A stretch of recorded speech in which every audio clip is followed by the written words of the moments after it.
Hi. Hey. It's me, everyone. Paul Sheffield. Carson Wood. We are. What have we done? I don't know. We are rocking. It's part of the process. We're trying new things, see what we like.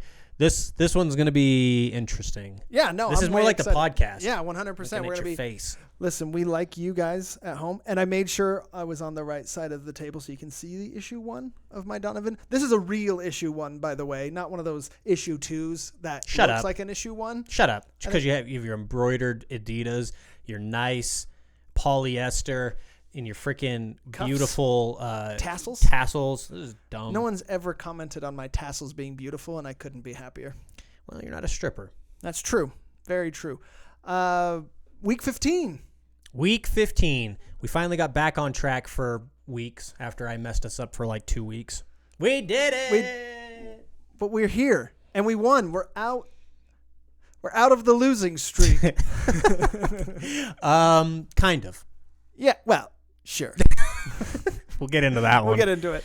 But it was a good win to end the week on. We did not get the clean sweep week like we wanted, but we did get a win. It was definitely there for a clean sweep. It was for the taking. Yeah. Just right off the bat, like the Nuggets games was up there with the most frustrated I've been. Yeah. Both opponents this week only suited 7 people. We should have easily won these. Mm-hmm. It almost seemed like the Nugget. I have a theory that like certain teams for tanking, since they're going to start monitoring tanking in general. Sure. And if it feels like players are purposely getting texts to get thrown out now so they don't have to play, like Draymond Green, there's a little bit of that. And I thought maybe the Trailblazers were doing that, which in all honesty is a dumb thought because they're going for a playoff spot. Yeah. But I almost thought Trevor Ariza did that.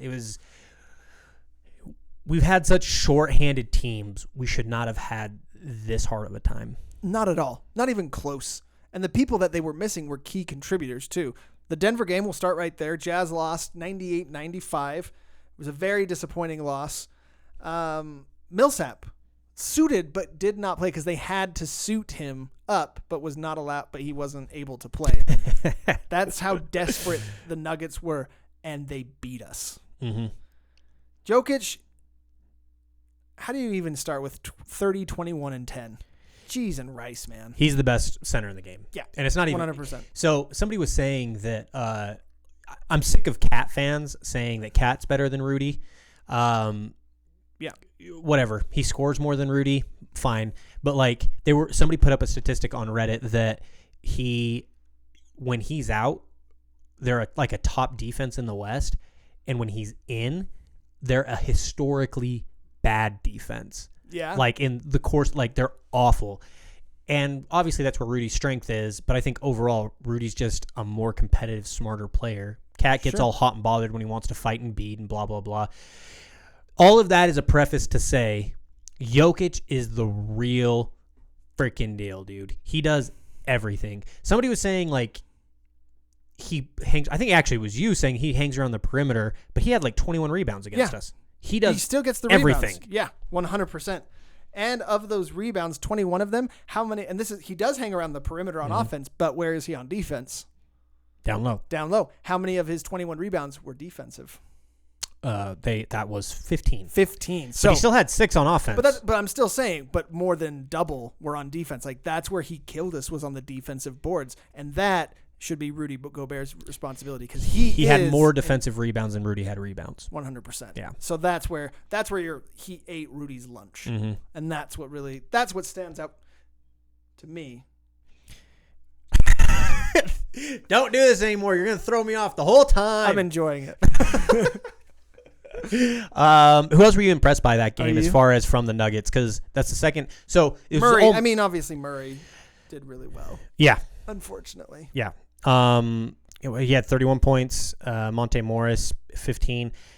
This was a game we couldn't really lose. They only had 9 bench points from 2 players. One guy. Clarkson had 16, so our bench dominated them. This was on our starters, man. And if you look at the stat sheet, It's not really terrible. Really nice ball movement. A lot of going around as far as points. You have 16, 16, 21, 18 from Bogdanovich, Gobert, Conley, and Mitchell. But our defense was just not there. What I saw of it, just they were scoring at will. We were not moving. We were not picking up our guys. It was just a terrible lack of hustle. Through most of this little losing streak that we've had, I've been pretty sanguine through the whole thing. This is the one that kind of shook me again because of the low numbers. 100%. And I said last week, if we can keep Jokic around the 30 mark, yeah, and he doesn't go off like 40, and I mean, he still did everything else, like we were saying. I think we had a pretty good chance, and we were right there in it. But again, a scoring guard also torched us again. Torched us, which is the theme. I hate that it's the theme. I don't want to be right. But it's always happening. I don't want 117 or excuse me. I'm sorry, I was about to misspeak there. This is the first time I think that we've actually played better defensively. We've actually kept a team under 100, but it's still, you're not invoked with confidence at all. No. Like with the performance defensively and offensively. We'll have quarters where we score 38 points, but then we'll turn that around and we'll get 38 scored on us, which never happened before. We had that one bad Mavericks game last year. Yeah. And that was it. Sure. But now it's like it's every game somebody's or a team scoring 38 in one of the quarters, and we're playing catch up or we can't protect a lead. That's the only thing that's kind of like worrying me a little bit. But sure. I don't know. It should. Honestly, it should.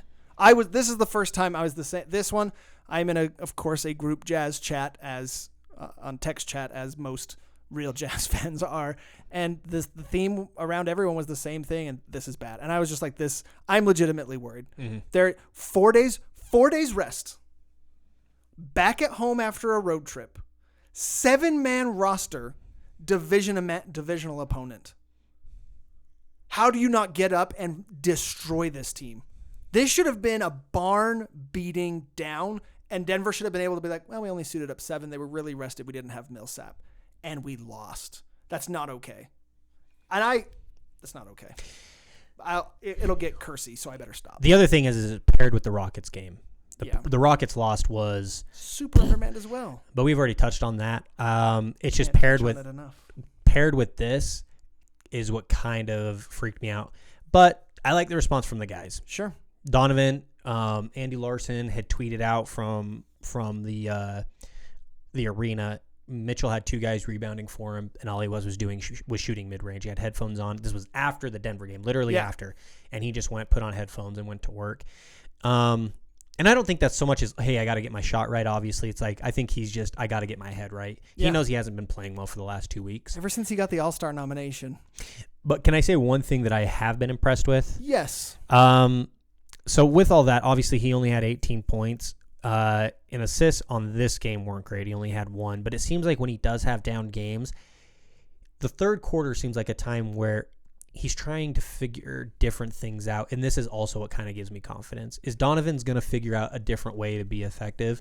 And I think this is where we see him throughout this hard time. I think this is where we do see him kind of turn it up in other aspects of the game. Like yesterday, I think he had 9 assists. Yeah. He didn't have the best offensive game. He wasn't shooting, didn't get 30 points, but he's bringing other people in and he's figuring out different things. And I think that's going to start being a theme. If it's not clicking for him shot-wise, if he's like 1 for 7 from 3, we're going to start seeing him passing.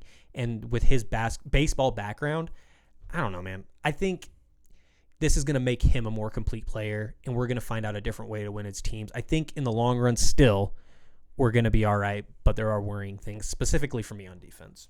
100%. And I can't echo those sentiments any better. You said it perfectly. Should we go to Portland? We should go to Portland. Lots to talk about. You touched on it a little bit. Lots to talk about. Yeah. First of all, is it Simons that hurt his head? Simons? We wish him a speedy recovery. That looked nasty. It was obviously unintentional, but it didn't look good. And anytime there's a head injury, like, makes me feel bad. I thought he was all right. I thought that he was going to come back out and he was going to be okay. And obviously, that was the first quarter, and we never saw him again. And then shortly after that, I feel like Ariza. Yeah, he almost seemed like he got undercut a little bit by Niang, and maybe that's why he freaked out. But this was about as pedestrian of a play as you could get. And even the announcer's like, we don't know why he got that upset. Yeah. It was honestly, can I tell you the vibe of that game was weird the whole way? Yeah. And we watched almost all of the game. Just a weird vibe the whole way. I will say this. Of all the games, not even just Jazz games, best uniform combination I've seen all year. I love those Rip Cities. The Rip Cities and the cities together, you look at that court and you want to watch. It looked amazing, and I wanted a Rip City to go with my new jogger pants. That'd go great. Mm-hmm. But my gosh, the most aesthetically pleasing jersey combination I've seen in the NBA this year. Looked great. I'm trying to think of another one that I would like, because I feel like there's another. They just fit together. It was great. There's a purple mountain that pairs with something else real well. I feel like that I really like. It was great. Oh, I can't remember if I've said this before, but anything on the Nuggets court looks good as long as it's a bold color. Anything on the Nuggets court. I think that all courts should be gray now. Have you seen any of those games? Yeah. I freaking love it. Do you like the Brooklyn one? I think that's too gray for me.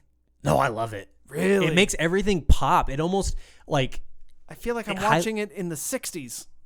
I'm okay with it because it's like the Wizard of Oz. This will bring you out of the 60s real quick. I know. I feel like it's Wizard of Oz. Just like some of it's gray, some of it's Technicolor. Dame making an appearance for all of you fans. We got some apologies. I apologize to no one. But yeah, Ariza, and that was honestly terrible, in my opinion. The Ariza? Yeah. Barking at the ref and then going after him again. And flexing on him. Just flexing on him. Like, dude, come on. Get out of here with that noise. Yeah, that one was really weird for me. Again, that kind of goes back to my conspiracy theory, but I was like, no, they want to go to the playoffs. Sure. Like, there's nothing in Dame that they're going to allow tanking, especially with McCollum. Yeah. They don't, I think, have too much longer with those two together if they don't figure something out. Maybe. I feel like one of them is probably gone, and I would assume it would be McCollum. And they'll try to get different pieces for Dame. But Dame, just come, baby. I don't know, man. First off, Dame in the first half was ridiculous. It was like Fire. 6 for 7. Is he still on fire? My gosh. Yeah, he started 5 for 5 from 3-point range, and I believe 2 of them were beyond 30 feet. They absolutely were. And then he had another one, I think, beyond 33. I'm actually really pissed that Logo Lillard, we have the longest logo in the league when we have the city jerseys, because then that just gets him closer to the 3-point line. He can shoot from the stupid H. You need a tight circle. So Logo Dame has to go all the way to half court. That's funny. Dude, Logo Dame. They call him Logo Lillard is what I heard. But that's amazing. Yeah. And when he takes him, like after that freaking game against Paul George last year against OKC, you know he can hit him. Yeah. Like, and what can you do? Because he's stepping back, hitting him too. Yeah. What are you doing? What can you do? You cannot do much. That's ridiculous. You just have to die by that. If that's going to happen, and he will kill you. Yeah, I don't even think you should double team at that point that far out. Like they kept double teaming him. Yeah. I don't know. Do you want to see more double teams on him like that? If he's shooting them from 30 plus out. You have to die by it. No, you're right. Your first statement's right. You have to die by that. You can't double that far out. You'll get crushed. Mm-hmm. And I mean, he did airball one, so it's not. I mean, if he's on, he's on. But if he's on, he's on. No, 100%. Carmelo did good things. 2 for 10. I think he's up there for Western Conference Player of the Week. At least Jazz MVP. He always has been that for us, though. That was one of the best Reddit comments I saw. Who's your guys' MVP today?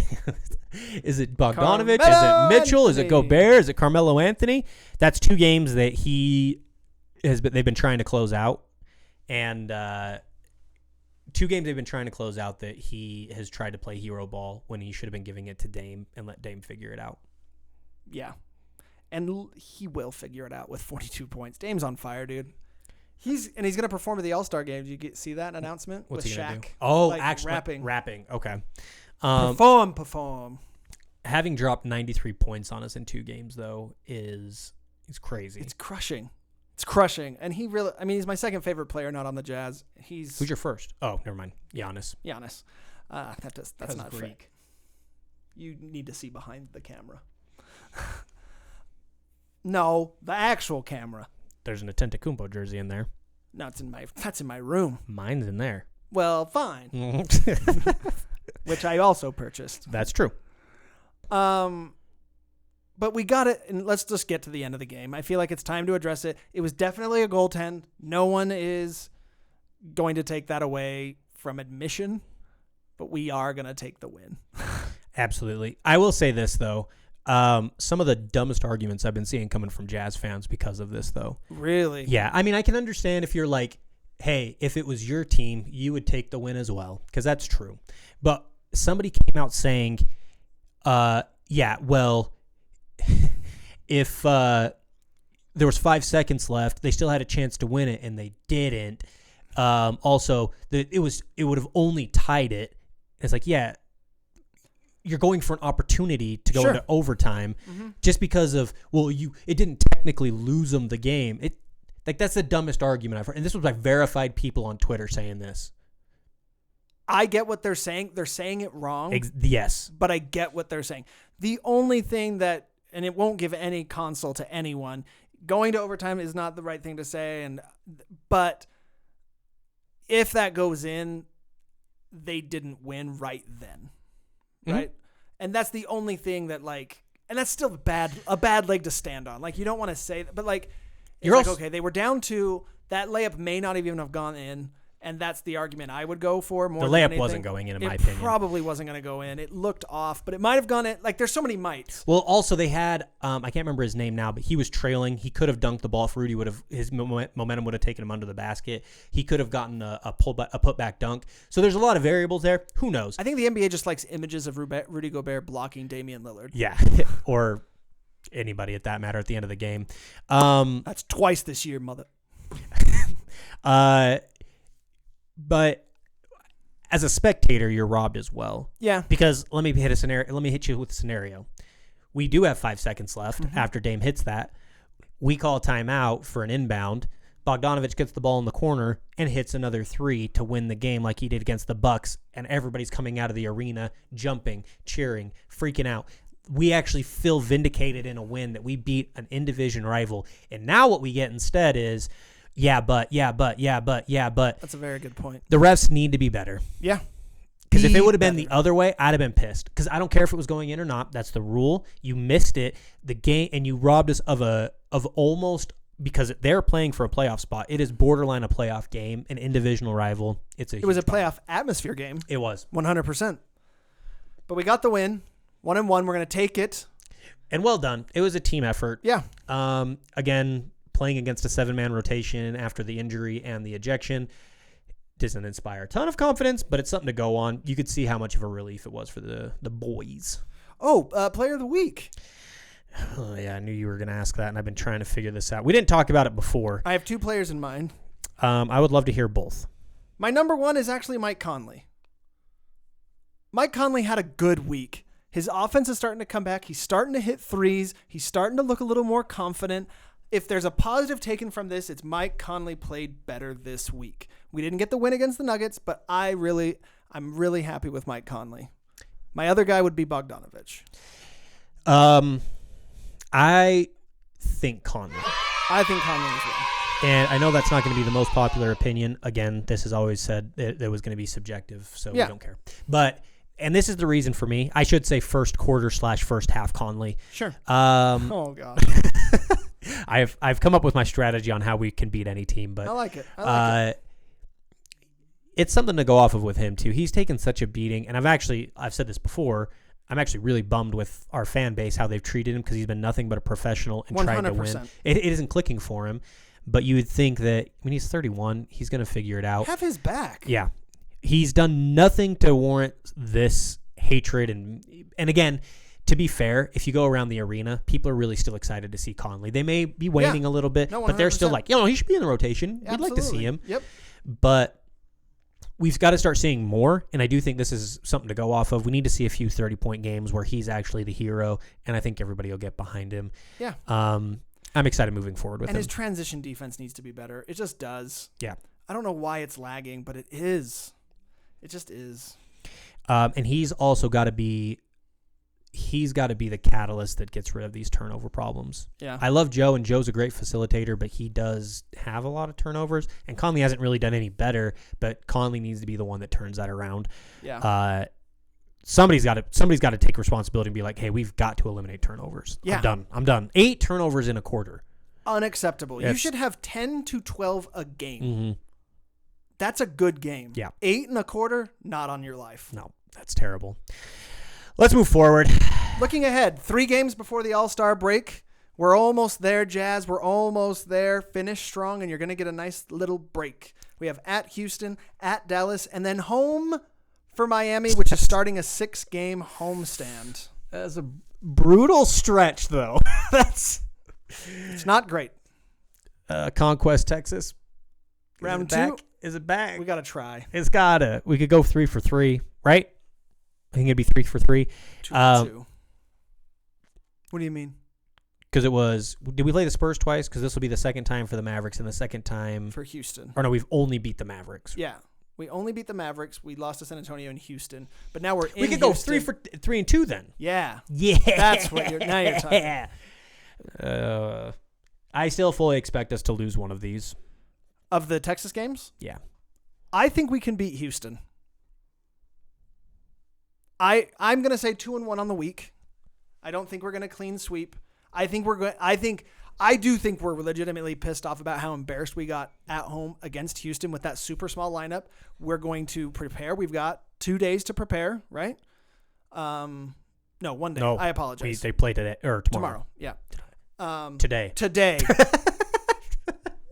When did we record this? Sunday, of course.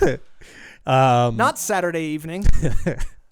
It's his birthday Monday. It is. Which Correct. is tomorrow.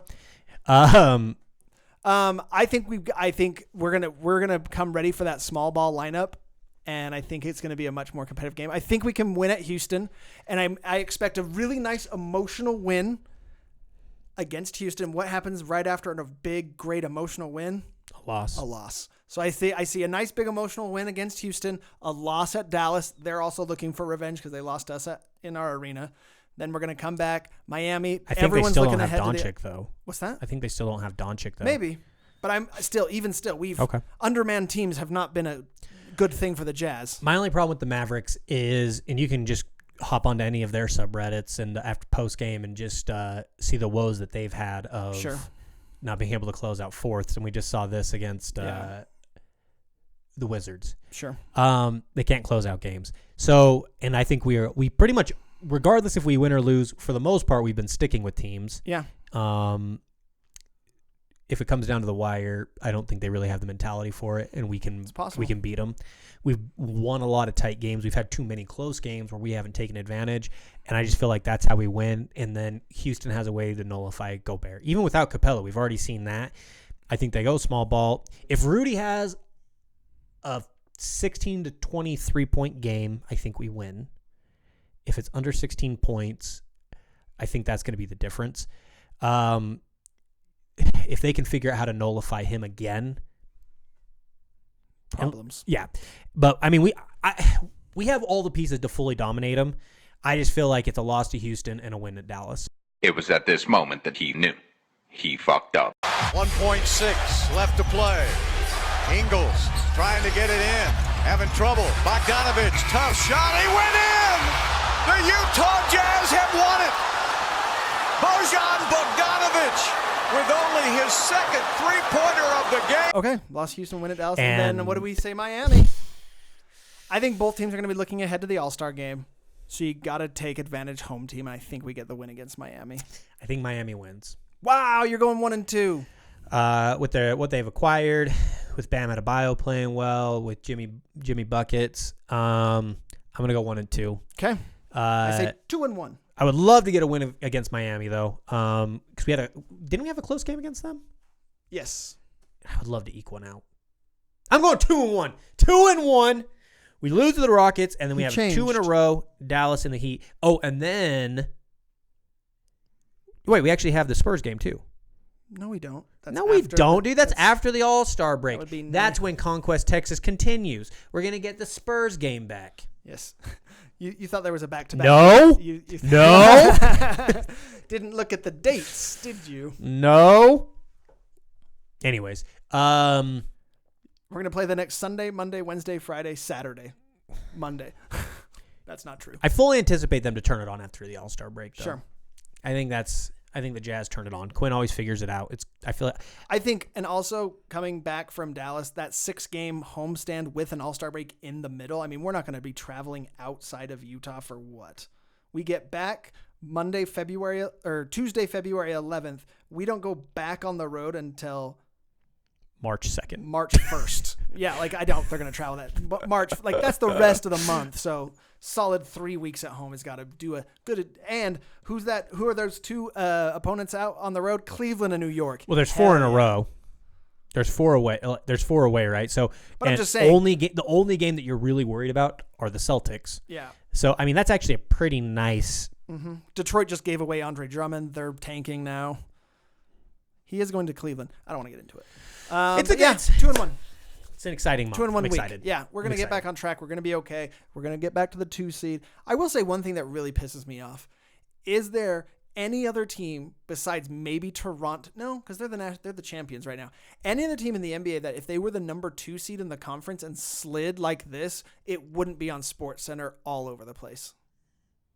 It wouldn't be. It would be, right? Any other team, you're slumping, and could this possibly? The Sixers, they had a big losing streak. Oh, what's wrong with the Sixers? Man, they're soft. We're having all these issues. They did the exact same thing. Have they won anything lately? Are they a good team? I don't understand. But like the Jazz, who have this stacked lineup, get to the 2 seed, and people are like, yeah, good for them. And then they start losing, and everyone immediately stops talking about the Jazz, and that pisses me off.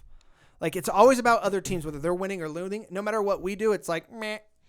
Well, that's all I want to say. All I'll say is, again, I talked about this a few weeks ago. I'm kind of over that mentality. I'm not. And the reason is Matrix Wall. Yeah. The only reason, I just feel like it's for something. Yeah. They probably don't get enough traffic from us, which fine. Yeah. We will be the voice for the Jazz. The Jazz fans that we interview will be the voice for the Jazz, and people can listen to an outlet that they agree with or can disagree with on a local level. Cool. I don't really think we need ESPN anymore. I don't care if they talk about our streak. We're bummed about it. We know what's going on. I don't know. I'm kind of over them. I don't even look at ESPN anymore. Basketball Reference is my guide. That's where I go for my updates and my stats. Yeah, I don't know. Fair enough. All right. Also, I was going to ask you, did you see the Dame and Mitchell back and forth yesterday? No. I don't want this. I don't want this heat. So were they jawing? Yeah, on Twitter. Well, first off, Dame was spraying shots anywhere and everywhere. Like the refs. He was heated. The refs tweeted out, and he said, "I don't want that punk ass." And you can say that. I can't. Punk ass shit. What am I censoring myself for? That was cute though. Carson's censoring himself. Carson's censoring himself. You know, he does that at home. And then Mitchell came out saying something about Gary Trent talking shit, and he's not going to get punked by him.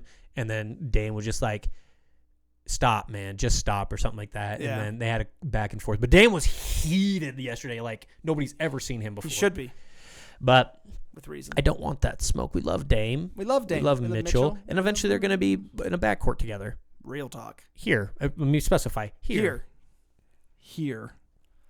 But we'll see you Wednesday for interviews. Thanks for coming out, everybody. Let's do it. Until then, go All-Star Jazz. And I will be coming out with a video about the All-Star game and how it's how your feels about it. Antiquated, and it should not exist. Not exist. Fair. Thanks, guys. Later.